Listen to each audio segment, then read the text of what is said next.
माँ तू सबसे प्यारी है, माँ तू जग में न्यारी है। माँ तू सबसे प्यारी है, माँ तू जग में न्यारी है।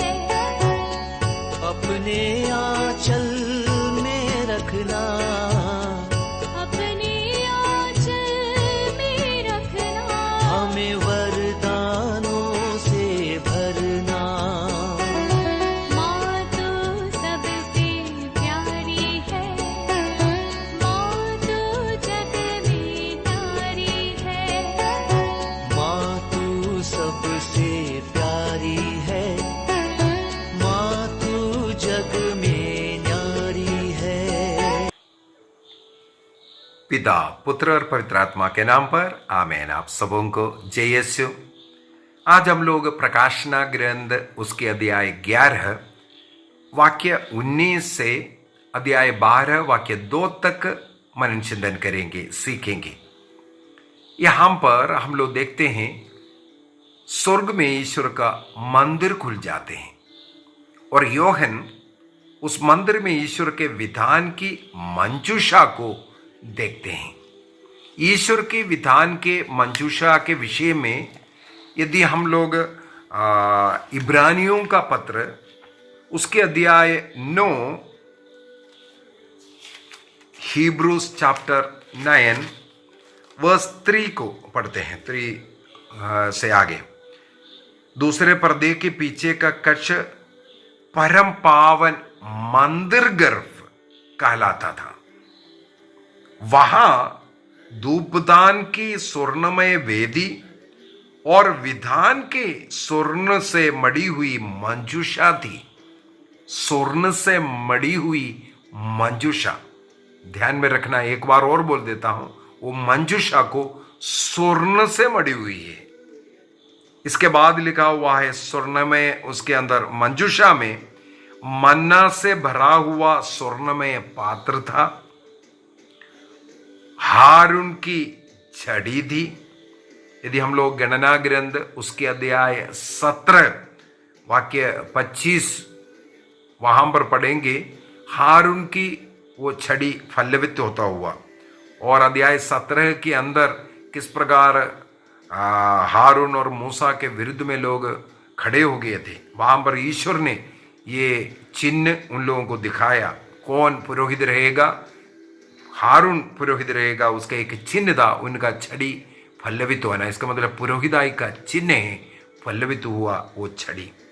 इसके बाद विधान की 2 पाटियां रखी थी, ईश्वर का वचन 10 आज्ञा का। ये 3 बातें मंजूषा के अंदर रखा हुआ था और वो मंजूषा आज स्वर्ग में दिखाई दिया करके। इसके बाद आगे लिखा है, बिजलियां, वाणियां और मेघ गर्जन उत्पन्न हुए, भूकंप हुआ और भारी ओलावृष्टि हुई। मैं इससे पूर्व में भी हमारे प्रकाशना ग्रंथ के अंदर, इससे पहले भी ये बातें आए थे, उसके अंदर बताया था ये सब जो बोलना, भूकंप होना, बिजलियां होना, मेघगर्जन का, ये सब ईश्वर की उपस्थिति को दर्शाने के लिए ये बताया है। तो ईश्वर का उपस्थिति जहां विधान की मंजूषा दिखाई दिया वहां पर है करके। तो विधान की मंजूषा किस प्रकार का है? स्वर्ण चढ़ा हुआ उसका। यदि हम लोग अगला वचन को पढ़ेंगे वहां पर भी यही लिखा हुआ मिलेगा। अगला वचन क्या लिखा हुआ है? आकाश में एक महान चिन्ह दिखाई दिया। संत यूहन्ना को अभी आकाश में एक चिन्ह दिखाई देता है। क्या है वो? सूर्य का वस्त्र ओढ़े एक महिला वहां पर दिखाई पड़ी। सूर्य का वस्त्र ओढ़ने वाले महिला का क्या अर्थ है? यदि बाइबल हम अच्छी तरह समझें, वो सूरज जो है ईसा मसीह की ओर संकेत करता है। इसका मतलब ईसा मसीह को ओढ़ने वाला, धारण किया हुआ एक महिला के विषय में लिखा हुआ। सूर्य का वस्त्र ओढ़ने का मतलब है मसीह को धारण किया हुआ, मसीह का वो ज्योति को धारण किया हुआ। हम लोग स्तोत्र ग्रंथ के अंदर ये पढ़ते हैं, स्तोत्र ग्रंथ 104 वाक्य 2 के अंदर, 104 वाक्य 2 के अंदर वो ईश्वर प्रकाश को वस्त्र की तरह ओढ़ा हुआ जैसे, और उसी प्रकार सुलेमान का जो सर्वश्रेष्ठ गीत है अध्याय 6 वाक्य 10 के अंदर भी वो जो दुल्हा के विषय में लिखा हुआ है वो सूरज के समान तेजस्वी है कर गए।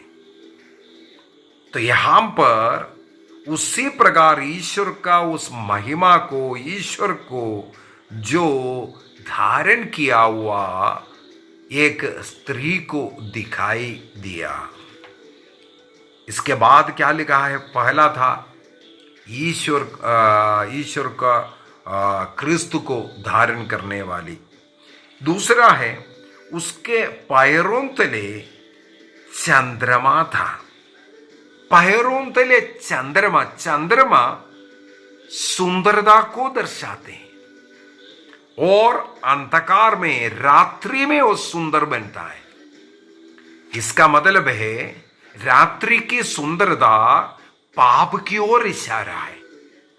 चंद्रमा पैरों के नीचे का मतलब है पापों को, अशुद्धता को, वासना को अपने पैरों तले रौंदने वाली। इसका मतलब वो पवित्रता को धारण किया हुआ है, मसीह को धारण कर करके पाप को अपने पैरों तले रौंद कर रखा है। और तीसरा लिखा है उनके सिर पर 12 नक्षत्रों का मुकुट है। यह मुकुट अधिकार को दर्शाते हैं। माता मरियम को हम रानी के रूप में कहते हैं क्योंकि ईसा मसीह राजा है, उनकी मां रानी है। स्वर्गिक रानी कह करके पुकारते हैं। स्वर्ग में उन्हें मुकुट धारण किया, संसार के रानी के रूप में ये हम लोग सीखे हैं। तो स्वर्ग पर और पृथ्वी पर रानी के रूप में मुकुट धारण किया हुआ एक स्त्री। इसका मतलब ईश्वर के साथ, मसीह के साथ जो रहने वाली और वो अधिकार, वो कृपा, वो आशीष, वो महिमा सबसे प्राप्त एक महिला को वहां पर दिखाई दिया करके। इस महिला कौन है इसके विषय में आगे भी अनेकों जगहों पर लिखा हुआ है। अगला एक क्लास में हम लोग इसके विषय में ज्यादा पढ़ेंगे, लेकिन आज हम लोग देखेंगे मंदिर खुल गया। मंदिर में ईश्वर का विधान की मंजूषा दिखाई दिया। पुराना विधान का वो मंजूषा कहां गए? पुराना विधान का वो मंजूषा आज कहां है? इसको अगर देखना है तो हमें पुराने विधान का मक्काबियों का दूसरा ग्रंथ उसके अध्याय 2 पढ़ना पड़ेगा। मक्काबियों का ग्रंथ अध्याय 2।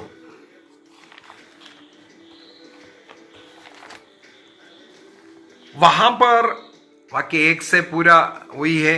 जब राजा नबूकदनेस्सर द्वारा यरूशलेम को घेरा किया और आक्रमण करना शुरू किया, नबी यिर्मयाह को पता चला ये आक्रमण करके अभी यरूशलेम मंदिर को भी नष्ट करेगा। इसलिए यिर्मयाह ने क्या किया?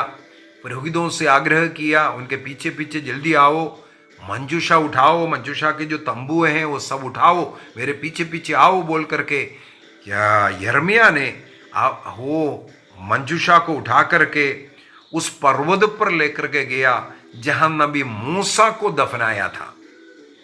कौन सा पर्वत है? यदि हम लोग विधि विवरण ग्रंथ अध्याय 32 को पढ़ेंगे वहां पर हमें मिलेगा वो पर्वत है नेबो पर्वत। नेबो पर्वत। तो उस पर्वत पर लेकर के गया।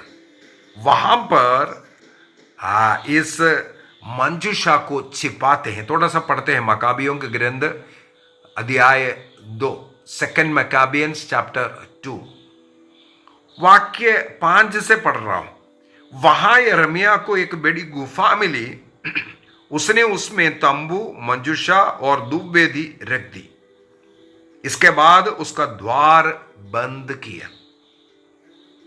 बाद में उसके साथियों के कई व्यक्ति वहां गए, जिससे वे उस मार्ग पर चिन्ह लगा दें।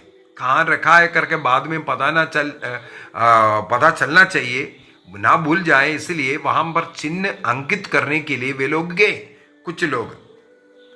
लेकिन वे उस स्थान का पता नहीं लगा सके, ये कहां लेकर के कौन सी गुफा में रखा है। उन्हें ना गुफा मिला, ना वो रास्ता मिल पा रहा था। जब यिर्मयाह ये बात सुनी तो उसने इस प्रकार डांटा उन लोगों को जो ढूंढने के लिए गए। उनको डांट करके क्या कहा, ध्यान से सुन लीजिए। 2 मकाबियंस चैप्टर 2 वर्स 7। यह स्थान, यह मंजूषा तब तक गुप्त रहेगा जब तक ईश्वर अपनी प्रजा को एकत्र ना करे और उन पर तरस ना खाए। जब तक लोगों को इकट्ठा करने का समय ना आवे, लोगों पर तरस ना खाए, तब तक ये गुप्त रखा जाएगा। उस समय प्रभु ये वस्तुएं दिखाएगा। तब बादल के साथ साथ प्रभु की महिमा वहां पर प्रकट होगी, जैसे वह मूसा के समय प्रकट हुई थी। जब ये मंजूषा बनाई, समर्पित किया, उस समय पर ईश्वर बादल के रूप में, ईश्वर की महिमा उस तंबू में, इस मंजूषा में उतरी थी। जैसे मूसा के समय पर इस मंजूषा में महिमा उतरी थी, उसी को देखने के लिए हम लोग निर्गमन ग्रंथ अध्याय 40, एक्सोडस चैप्टर 40 वर्स 34 एंड 35 को पढ़ना।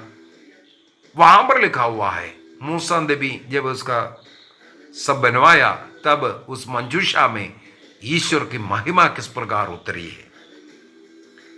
बोलते हैं जब मूसा नबी के समय पर जिस प्रकार उतरी थी, उसी समय सुलेमान के मंदिर जब भव्य प्रतिष्ठान हुआ था, तब जैसे महिमा उतरी थी। उसको देखने के लिए दूसरा इतिहास का ग्रंथ अध्याय 7 वाक्य 1 को पढ़ना पड़ेगा। 2 क्रॉनिकल चैप्टर 7 वाक्य 1। वहां पर ईश्वर की महिमा को उतरता हुआ। इन दोनों जगह पर जो महिमा उतरने के विषय में जो लिखा है, वो शब्द नया विधान में भी हम लोग एक जगह पर पाते हैं।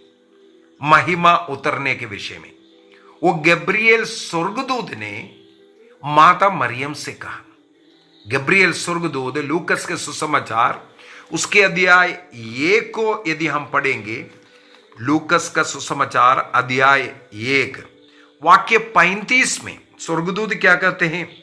स्वर्गदूत ने उत्तर दिया, पवित्र आत्मा आप पर उतरेगा और सर्वोच्च प्रभु की शक्ति की छाया आप पर पड़ेगी। इसका मतलब है यही महिमा मूसा नबी के समय पर मंजूषा में उतरी थी।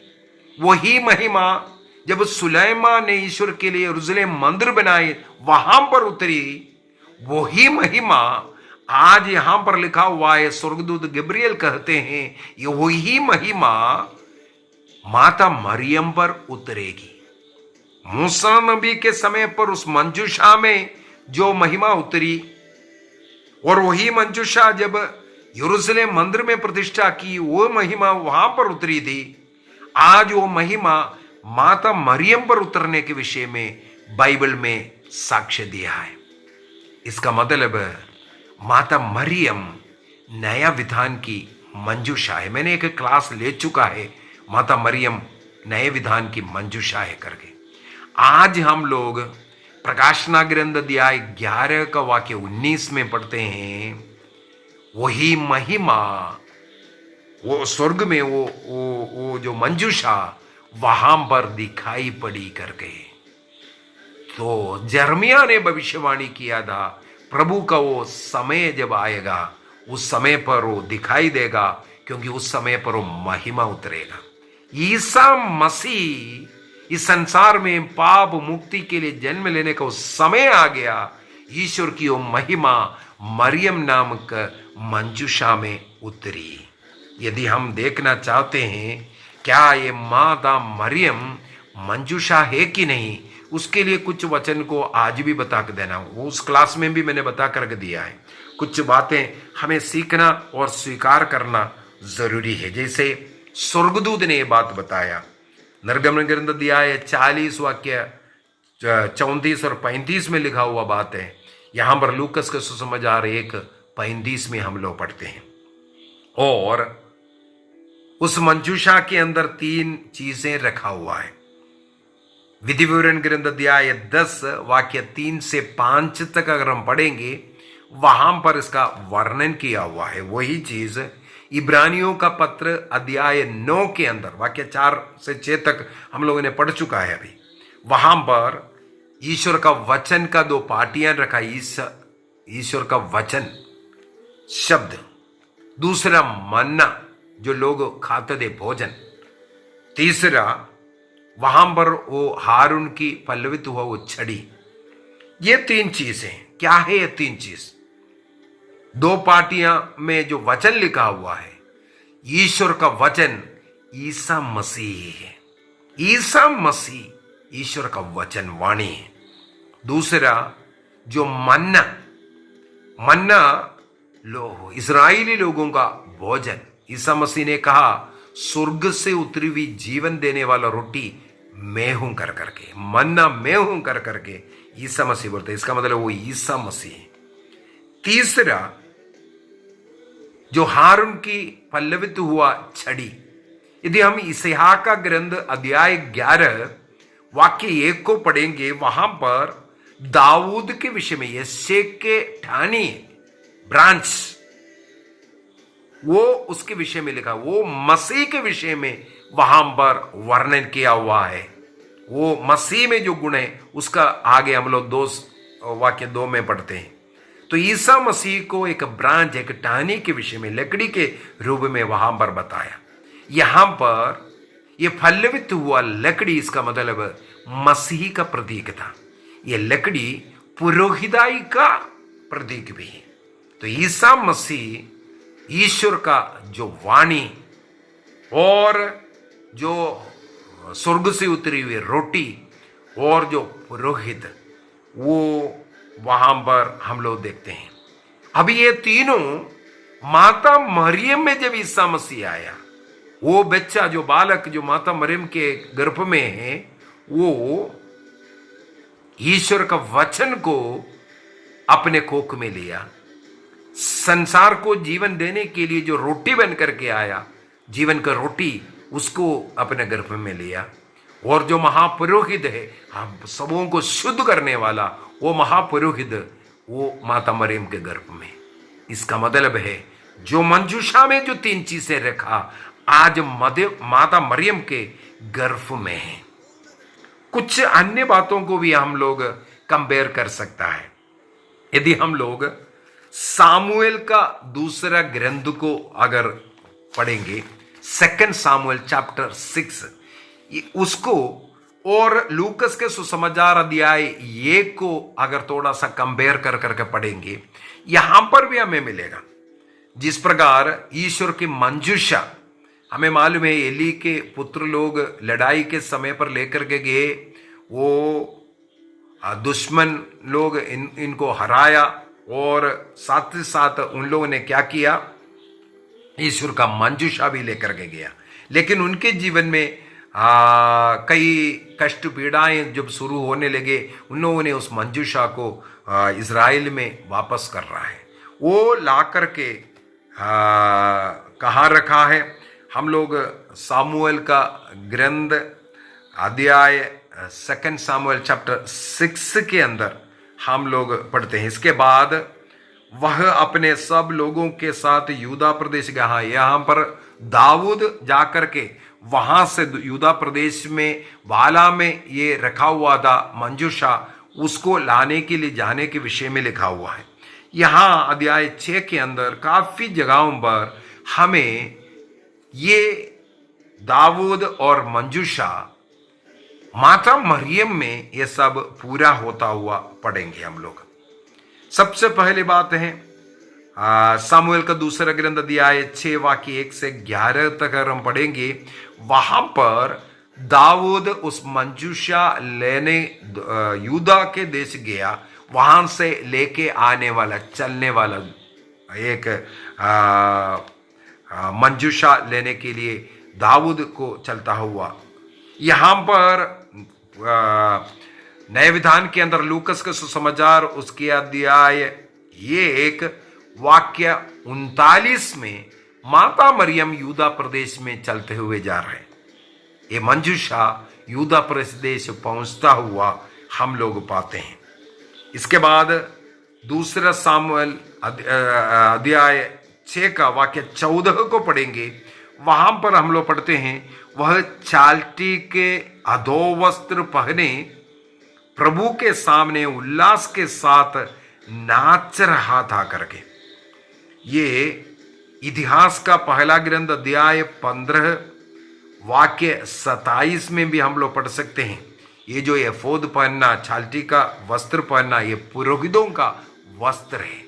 पुरोहित का वस्त्र दाऊद पहना और उस मंजूषा के सामने वह नाच रहा था।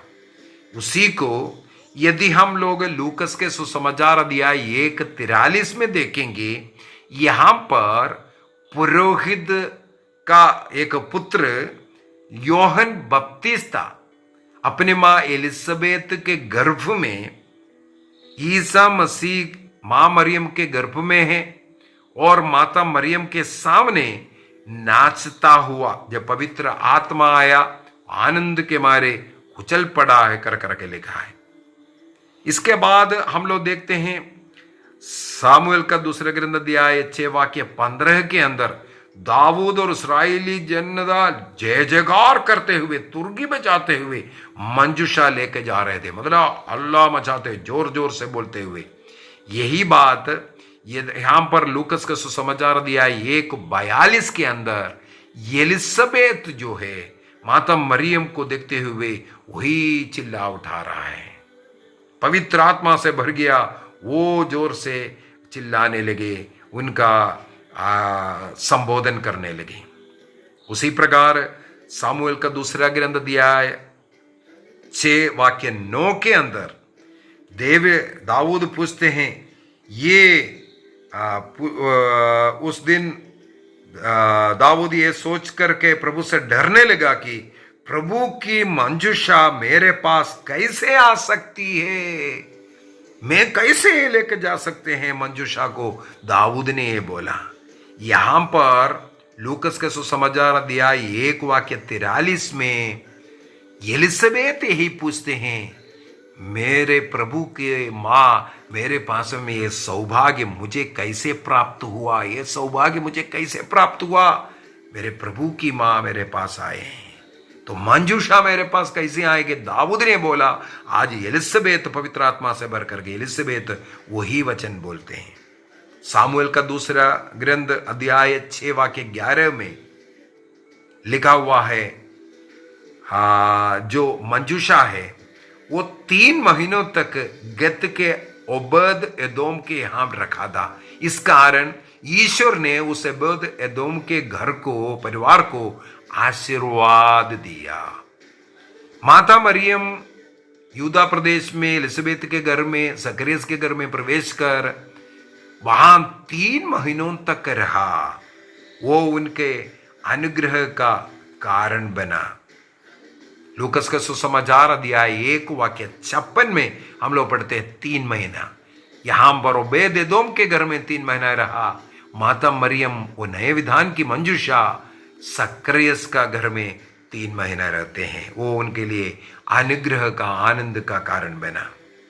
उसी प्रकार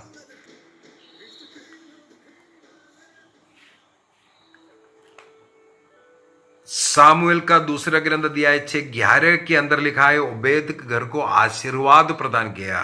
वो शब्द लूकस का सुसमाचार अध्याय 1 वाक्य 39 से 45 तक 3 बार लिखा हुआ है आशीर्वाद के विषय में, अनुग्रह के विषय में, ब्लेसिंग के विषय में। तो मरियम के वहां पर 1 बार लिखा हुआ, माता मरियम इस घर में आने के कारण यहां 3 बार लिखा हुआ है। और वाक्य 12 के अंदर वो यरूशलेम वापस गया करके, वापस लेकर के गया। ईश्वर की महिमा वो चर्च में रखते हैं, वहां पर उतरता हुआ। उसी प्रकार हम लोग राजाओं का पहला ग्रंथ अध्याय 8 वाक्य 9 से पढ़ेंगे, वहां पर भी ये बात को पढ़ सकते हैं। विधान की मंजूषा यरूशलेम लेके जाना, वहां रखना, वहां पर महिमा उतरता हुआ। माता मरियम भी 3 महीनों के बाद वापस जाते हैं और यरूशलेम मंदिर में ईसा मसीह को उसी मंदिर में अर्पित करते हैं जहां ये मंजूषा रखा हुआ, प्रभु की महिमा उतरना। इसका मतलब प्रभु स्वयं वहां पर इसके बाद पहुंचते हैं। लूकस का सुसमाचार अध्याय 1 वाक्य 56 में, अध्याय 2 का वाक्य 21 और 22 में सब हम इसके विषय में पढ़ सकते हैं। और ईसा मसीह महापुरोहित है, जैसे गणना ग्रंथ अध्याय 17 वाक्य 8 के अंदर हारून की वो छड़ी फलवित हुआ, उसी प्रकार मसीह का वो पुरोहिताई को दर्शाते हुए इब्रानियों का पत्र अध्याय 4:14 के अंदर ईसा मसीह महापुरोहित है, उनके महापुरोहिताई का विषय में वहां पर लिखा है। और गणना ग्रंथ अध्याय 4 वाक्य 4 से 6 तक जहां कहीं भी ये मंजूषा लेकर के जाता है, उसको एक नीला कपड़े से लपेटना पड़ता है, डालना पड़ता है। और जहां कहीं भी माता मरियम का दर्शन हुआ, उस दर्शन में वो महिला, वो मरियम नीला वस्त्र धारण करता हुआ और नीले वस्त्र से उड़े हुए और वेल भी सिर पर डाले हुए, ऐसा दर्शन हम लोगों को मिलते हैं। और आज हम लोगों ने स्वर्ग में वो विधान की मंजूषा को देखा करके, प्रकाशना ग्रंथ 12:1 में भी हम लोगों ने देखा, प्रभु को, मसीह को धारण किया हुआ वो स्त्री पाप को, वासना को, अपवित्रता को अपने पैरों तले रोंदते हुए और 12 नक्षत्रों का मुकुट पहनकर उस स्त्री को, जी हां, वो नए विधान की मंजूषा जो प्रभु ईसा मसीह संसार की ज्योति है उनको धारण करने वाली उस मंजूषा को वहां पर देखता है। आइए हम अपनी आंखों को बंद करें, प्रभु को धन्यवाद दें माता मरियम के लिए, हमारे लिए एक स्वर्गीय मध्यस्थ है, हमारे लिए निरंतर प्रार्थना करने वाली, हमें स्वर्ग का राज्य दिलाने वाली पवित्र आत्मा जिस प्रकार माता मरियम के अभिवादन में एलिसबेत और उनके गर्भ से बच्चे में मिला, उसी प्रकार हमें पवित्र आत्मा देने वाली, हमें यीशु को देने वाली और साथ ही साथ हमें स्वर्ग देने वाली उस मरियम का आदर सम्मान हम करेंगे। हम उनकी आराधना नहीं, पूजा नहीं, बल्कि हम आदर सम्मान, हमारी ईश्वर की मां है, हमारे मुक्तिदाता की मां है, जीवन भर उनकी हम आदर सम्मान करेंगे, उनके साथ हम चलेंगे। जिस प्रकार वो चंद्रमा को अपने पैरों तले रखा है, हम भी पाप को पैरों तले रखेंगे। प्रभु को धन्यवाद दीजिए मां मरियम के लिए, क्रूस पर से हमें वो मां देने के लिए, हमारे लिए निरंतर विनती करते हुए हमारे साथ रहने वाली उस मां को जीवन भर आदर सम्मान देने का निर्णय करें। स्वर्ग में एक चिन्ह दिखाई दिया, स्वर्ण के वस्त्र उड़े हुए। उस मंजूषा स्वर्ण से मड़ा हुआ था। वो मंजूषा आकाश में दिखाई दिया, स्वर्ग में दिखाई दिया। धन्यवाद प्रभु। पिता, पुत्र और पवित्र आत्मा के नाम पर आमीन। आप सबों को जय यीशु।